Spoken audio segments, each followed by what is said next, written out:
Let us start figure of speech. Figure of speech.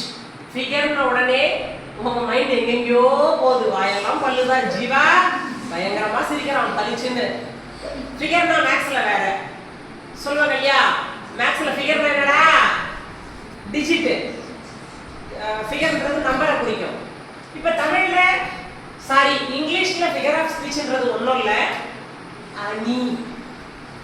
இது உனக்கு தமிழ்ல உண்டு. அணி இலக்கணம்னே ஒன்று உண்டு. தமிழ்ல ஏகப்பட்ட அணி உண்டு. தமிழ்ல இருக்க எல்லாமே உனக்கு இங்கிலீஷ்ல உண்டு கண்ணா.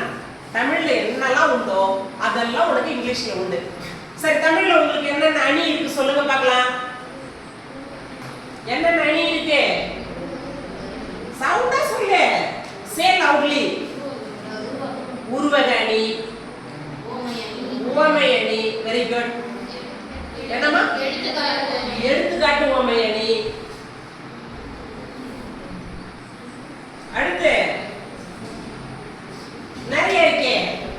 ஏகதேச உருவக அணி, சொல் பொருள் பின் வருநிலை அணி, பொருள் பின் வருநிலை அணி, அப்புறம் தற்குறி பேச்சு அணி, தீரக அணி. நான் நிறைய சொல்லிட்டு இருக்கேன், நீங்க கவனம் உட்காந்துருக்கீங்க.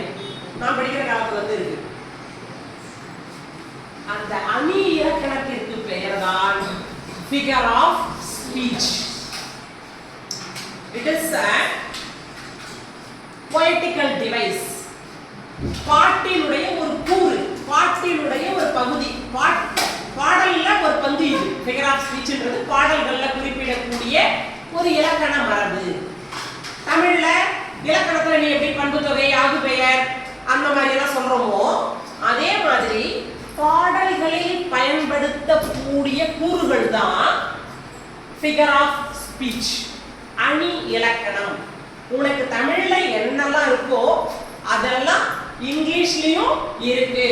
ஃபர்ஸ்ட் வந்து நம்ம மெட்டஃபர் பார்க்கிறோம். மெட்டஃபர் என்றது உருவகம், உருவகப்படுத்தி கூறுதல். தமிழ்ல இததான் உருவக அணின்னு சொல்றது. உருவகம், உருவகம் எப்ப எப்படி சொல்றது அப்படின்னா, my sister is a bookworm. எனக்கு ஒரு தங்கச்சி இருக்கா, அவ ஒரு புத்தக புழு. புத்தக புழுனா என்ன அர்த்தம்? என் நேரமும் படிச்சுக்கிட்டே இருப்பா. மனுஷங்க புழுவாக முடியுமா? ஒரு பேருக்கு சொல்றது. பொண்ணு பார்க்க போனிய பொண்ணு எப்படி இருக்கு? மகாலட்சுமி. மகாலட்சுமி யாராவது பார்த்துருக்கோமா? ஒரு பேச்சுக்கு சொல்றது. டேய் சிங்கம் வருதுடா. சும்மா ஃப்ரெண்ட் வரும்போது கலாய்ப்பாடுங்க. ஏய் சிங்கம் வருது. அவன் சிங்கமா? அசிங்கமா கூட இருக்கலாம் மேபி. நம்ம என்ன சொல்லுவோம்? சிங்கம். இதான் மெட்டஃபர். மெட்டஃபர்ன்றது ஒண்ணுமில்ல, உருவகம், உருவகப்படுத்தி சொல்றது. A figure of speech directly compare two unrelated things by stating one in another. இரண்டு சம்பந்தமில்லாத பொருட்களை ஒன்றோடு ஒன்று தொடர்புபடுத்தி கூறுவது. உதாரணத்துக்கு லைஃப் இஸ் a journey. வாழ்க்கை ஒரு பயணம். Life is a journey. Life is a journey. வாழ்க்கை என்பது ஒரு பயணம். நம்ம பயணம் முடிஞ்சா போய் சேரணும். நம்ம டூர் வந்திருக்கோம், பூமிக்கு டூர் வந்திருக்கோம். விசா முடிஞ்சா, விசா டைம் முடிஞ்சா நம்ம போய் சேர்ந்துடணும். பூமிக்கு வந்திருக்க டூரை விட்டு நம்ம போயிடணும். My heart was broken. மனசே எனக்கு உடைஞ்சு போச்சு. மனசு உடையுமா? ஒரு உதாரணத்துக்கு சொல்றது. My heart was broken. My heart was broken. நான் உருவகப்படுத்தி கூறுகிறேன். உருவகப்படுத்தி சொல்றதுக்கு பேர் தான் மெட்டாஃபர். ஒரு கற்பனை. Compare two things. Compare two unrelated things. இரண்டு சம்பந்தமில்லாத பொருட்களை நான் கம்பேர் பண்ணி சொல்றேன். இரண்டு சம்பந்தமில்லாத பொருட்களை நான் கம்பேர் பண்ணி சொல்றேன். You are an open book. நீ ஒரு திறந்த புத்தகம்டா. நீ எதையுமே மனசுல வச்சுக்க மாட்டே, வெளிப்படையா பேசுவ. You are an open book. நீ வந்து ஒரு திறந்த புத்தகம். மனுஷன் புக் ஆவானா? சும்மா ஒரு பேச்சுக்கு சொல்றது. உருவகம் எல்லாம் சும்மா ஒரு பேச்சுக்கு சொல்றது. என் தங்க கட்டி குழந்தைய தூக்கி, குழந்தை தங்கம்மா, சும்மா ஒரு பேச்சுக்கு காசா பணமா அடிச்சு விடுவோமே. ஒரு பேச்சுக்கு சொல்றதுதான் மெட்டஃபர். மெட்டஃபர்ன்றது என்ன அர்த்தம் அப்படின்னா கம்பேர் டூ அன்ரிலேட்டட் திங்ஸ். சம்பந்தமே இல்லாத இரண்டு பொருட்களை கம்பேர் பண்ணணும். By stating one name another. ஒன்றோடு ஒன்று சம்பந்தமில்லாத பொருட்களை தொடர்புபடுத்தி சொல்வதற்கு பெயர்தான் மெட்டஃபர். தமிழ்ல இதத்தான் நீங்க உருவகம் என்று சொல்வீர்கள். அடுத்து பாத்தீங்கன்னா சிமிலி.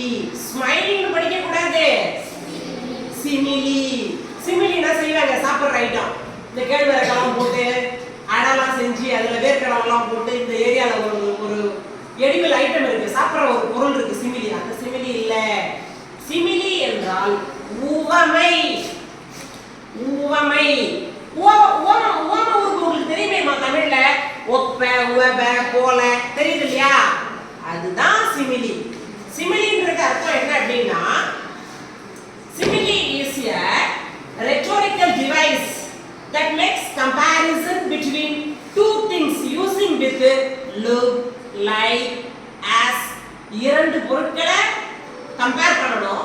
நடுவுல என்ன வார்த்தை வரும்னா look, like, as. இந்த சிமிலியை ஈஸியா கண்டுபிடிக்கலாம்னா look வரும், இல்லாட்டா like வரும், இல்லாட்டா as வரும். look, like, as. look, like, as போன்ற வார்த்தைகள் வந்தால் அதான் ஒப்ப உவப போல. அப்ப நம்ம ஏப்புல அப்படின்னு சொல்றோம் இல்லையா? அப்ப அந்த போலன்ற வார்த்தை வந்தா அதுக்கு பேரு சிமிலி. சிமிலி வேற என்ன உதாரணம் சொல்லலாம்? as busy as a bee. பேனி போல சுறுசுறுப்பா இருக்கான். as busy as a bee.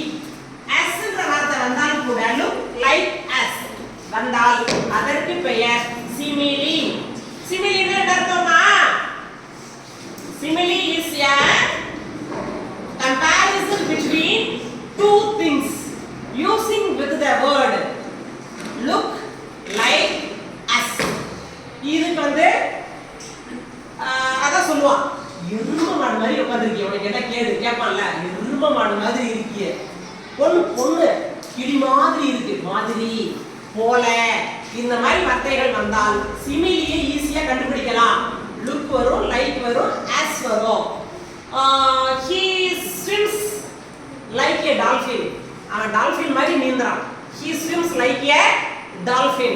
Dolphin மாதிரி நீந்துறான். அந்த பொண்ணு பார்க்கிறதுக்கு அப்படியே அச்சு அசலா நடிகை ஸ்னேகா மாதிரியே இருக்கு, போல.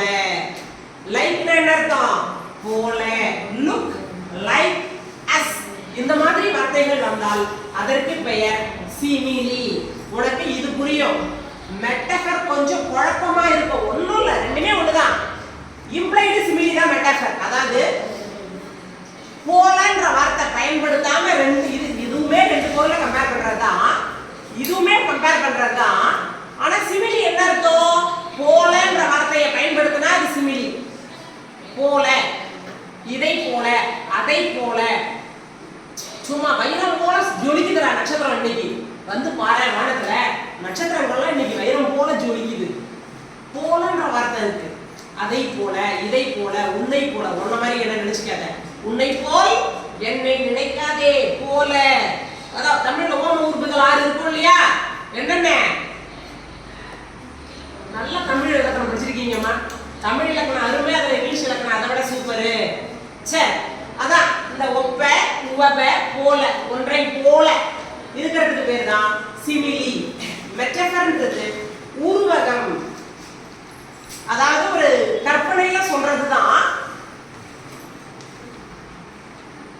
அடுத்து பர்சனிஃபிகேஷன். பர்சனிஃபிகேஷன்னா இத மிகச்சரியா தமிழ்ல சொல்ல வரல. மேபி இத தற்குறிப்பேற்ற அணின்னு வேணா சொல்லலாம். இயல்பா ஒரு நிகழ்ச்சி நடக்குது, அது கூட நம்மளோட கற்பனையை கொஞ்சம் பூந்திக்கலாம். உயிருள்ள பொருளோடு உயிரற்ற பொருளை கம்பேர் பண்றேன். தமிழ்ல உங்களுக்கு தற்குறிப்பேற்ற அணின்னு ஒண்ணு வரும். போர் உழந்தெடுத்த ஆரையில் நெடுங்கொடி வாரல் என்பன போல் மறித்து கை காட்ட. கண்ணகி கோவலன் மதுரை மாநகரத்துக்கு போறான், பிழப்பை தேடி போறான்.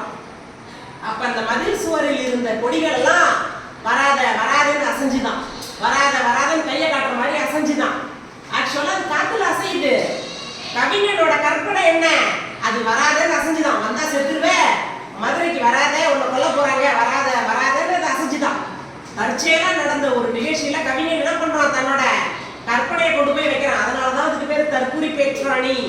இந்த பர்சானிஃபிகேஷனும் கிட்டத்தட்ட அப்படித்தான். The attribution of human characteristics, மனித பண்புகளோடு, மனித குணங்களோடு, to something non-human or object, giving human characteristics with non-human.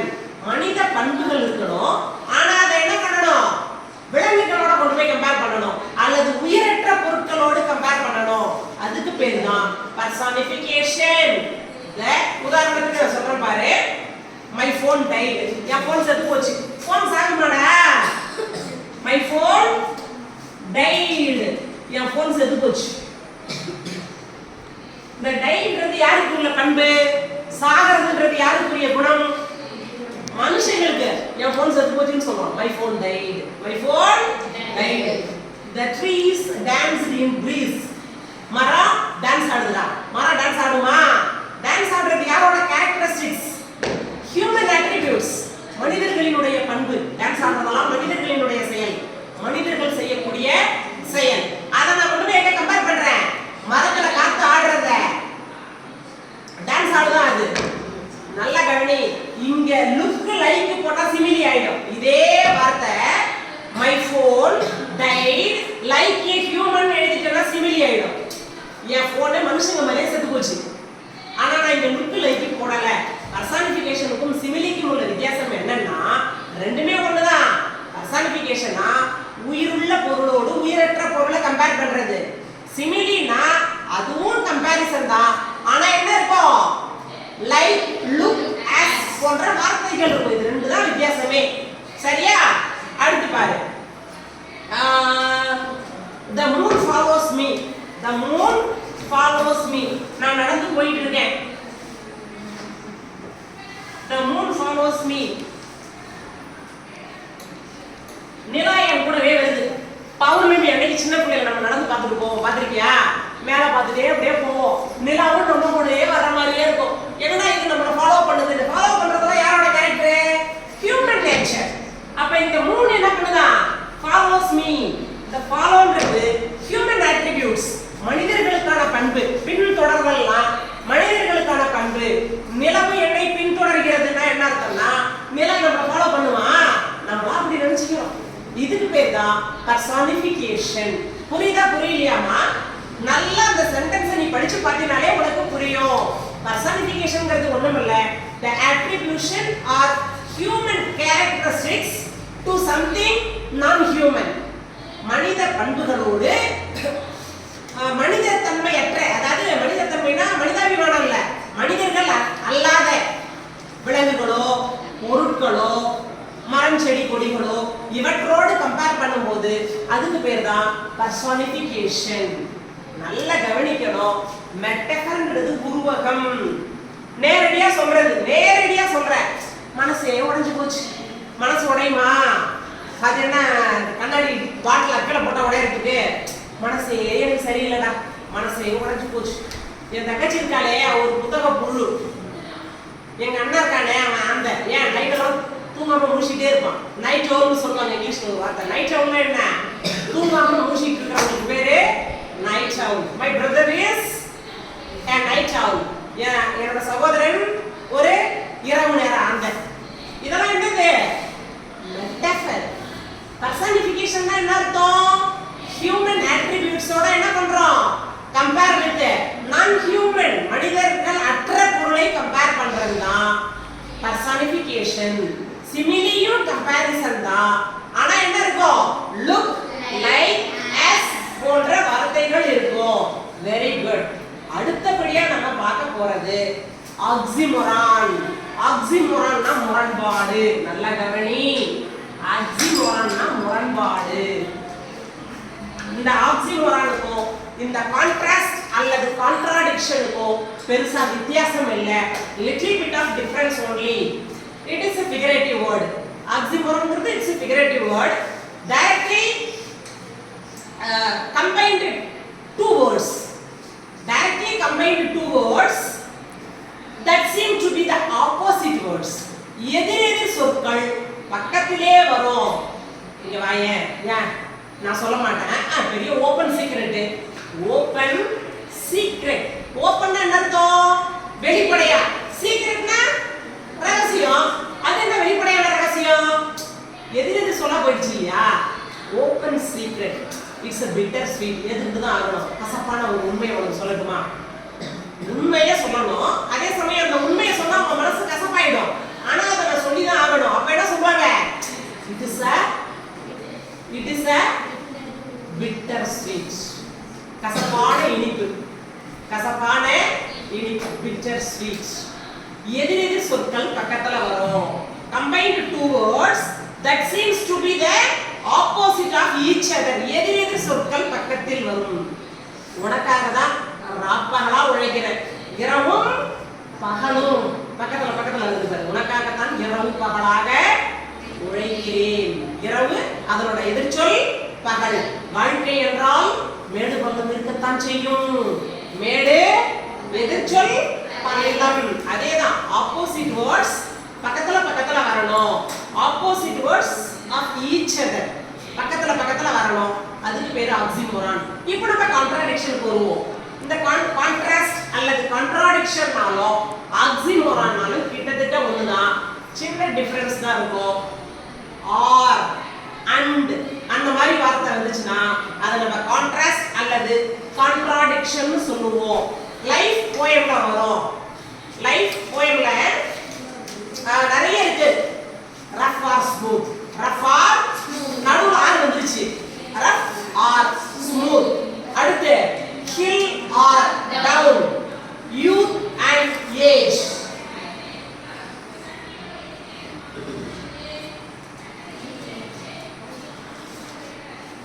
இதெல்லாம் வந்துச்சுன்னா கான்ட்ராஸ்ட் அல்லது கான்ட்ராடிக்ஷன். ஆக்சுவலா ஆக்சிமோரான்னா நடுவுல அண்டோ ஆரோ வரக்கூடாது. ஆக்சிமோரான் ரூல்ஸ் என்னன்னா அண்ட் ஆர் வரக்கூடாது. டே நைட்னு சொல்லணும். டே அண்ட் நைட்னு சொன்னா கான்ட்ராடிக்ஷன். டே நைட்டா வர்க் பண்றேன். ஐ வர்க் ஹார்ட் டே நைட். நான் கடினமாக இரவு பகலாக உழைக்கிறேன்னு சொன்னா அது ஆக்சிமோரான்னு சொல்லணும். ஐ வர்க் ஹார்ட் டே அண்ட் நைட்னு சொன்னா அத கான்ட்ராஸ்ட்னு சொல்லணும். இந்த கான்ட்ராடிக்ஷன்ல அண்ட் அல்லது ஆர் வரும். நமக்கு நிறைய முதல் போயம்ல அண்ட் ஆர் வந்திருக்கு. இதுக்கு பேரு கான்ட்ராஸ்ட். முரண்பாடுன்னு அர்த்தம். முரணான சொற்கள் பக்கத்துல வந்திருக்கு. கான்ட்ராஸ்ட்னு பேரு. அடுத்து பாத்தீங்கன்னா அனஃபோரா. அனஃபோரா அடுத்து என்னது? அனஃபோரா. அனஃபோரானா என்ன அர்த்தம்னா சொல் பொருள் பின் வருநிலை அணி மாதிரி தான்மா. அனஃபோரானா repeats a word or phrase at the beginning of the sentence. ஒரே வார்த்தை அல்லது ஒரே வாக்கியம் மீண்டும் மீண்டும் வருதுன்னு வச்சுக்கோயேன். இப்ப தமிழ்ல சொல்வீங்க, என்ன சொல்வீங்க? எல்லா விளக்கும் விளக்கல்ல சான்றோர்க்கு பொய்யா விளக்கே விளக்கு. விளக்கு விளக்கு விளக்குன்ற சொல் மறுபடியும் வருது இல்லையா? பொய்யாமை ஆட்சின்னு ஆரம்பிற. அப்ப அந்த பொய்யாமைன்ற வார்த்தை திருப்பி வருது. அதே மாதிரி அனஃபோரான்ற வார்த்தை என்னன்னா ஒரு சொல் அல்லது ஒரு வாக்கியம் மீண்டும் வருதுன்னு வச்சுக்கோயேன். அதை தான் அனஃபோரான்னு சொல்லணும். உங்களுக்கு லைஃப் போயம்ல அனஃபோரா இருக்கு. Not hurrying to, not returning from the goal, not morning for the things. Not திருப்பி ஆரம்பிக்குது பாரு, 2 லைன். அதுக்கு பேரு அனஃபோரா. சொல் பொருள் பின் வருநிலை அணியாக இருக்கலாம். ஒரே சொல் மீண்டும் அடுத்த வரியிலையும் முதல் சொல்லாகவே வருகிறது. புரியுதா இல்லையாமா? அனஃபோரானா என்ன அர்த்தம்? repeats a word or phrase at the beginning of the sentence. ஒரே வார்த்தை அல்லது ஒரே வாக்கியம் அடுத்த வாக்கியத்தின் தொடக்கத்திலும் வந்தால் அதுக்கு பேரு அனஃபோரா. அதுக்கு அடுத்து ஒண்ணு இருக்கு, அனமோட்டோபியா. It's a sound. அனமோட்டோபியான்றது ஒண்ணும் இல்ல, அனமோட்டோபியான்னு சொன்னாங்க. அனமோட்டோபியா சவுண்ட், ஓசையை குறிக்கக்கூடிய சொல். phonetically imitate the sounds. Dog birds. நாய் குரைக்கும், குரைக்கும்ன்றது சத்தம். மியோ அது ஒரு சத்தம். அது என்னன்னு சொல்லணும்? ஒனமோட்ரோபியா. ஒனமோட்ரோபியா என்னது? ஒனமோட்ரோபியா. பஸ் வண்டு ரீங்க ஆரம்பிடும். பஸ் சவுண்ட் வரும். அத என்னன்னு எழுதணும்? ஒனமோட்ரோபியா. டிங் பெல் ரிங் பெல் அடிக்குது. அப்ப அத என்ன சொல்லணும்? ஒனமோட்ரோபியா. சவுண்ட் ஓசையை குறிக்கக்கூடிய சொற்களுக்கு பேரு ஒனமோட்ரோபியா. ஒனமோட்ரோபியா ஸ்பெல்லிங் பார்த்துக்கோ. ஒனமோட்ரோபியா. Last one alliteration. இதுதான் உங்களுக்கு இப்ப அடிக்கடி கேட்டுட்டே இருக்காங்க. உங்களுக்கு நான் நல்லாவே நடத்திருக்கேன். அலிட்ரேஷன்ங்கிறது ஒண்ணும் இல்ல, முதல் எழுத்துக்கள் ஒன்றாய் வருவதற்கு தமிழ் என்ன பேரு? மோனை. மோனை சொற்களுக்கு பெயர்தான் alliteration. Alliteration na monai. Listen all of you. The same letter or sound at the beginning of the words. Same letter or same sound. அடுத்தடுத்து வருதுன்னு வெச்சுக்கோ. பக்கத்துல ஒரே அது என்னவா இருக்க கூடாது? பகலா இருக்க கூடாது. ஒரே எழுத்தில் தொடங்கக்கூடிய அல்லது ஒரே ஓசையில் தொடங்கக்கூடிய வார்த்தை அடுத்தடுத்து வருதுன்னா அதுக்கு பேர் தான் alliteration. He built a big boat. He built a big boat. Listen carefully. Look at the sentence. He built a big boat.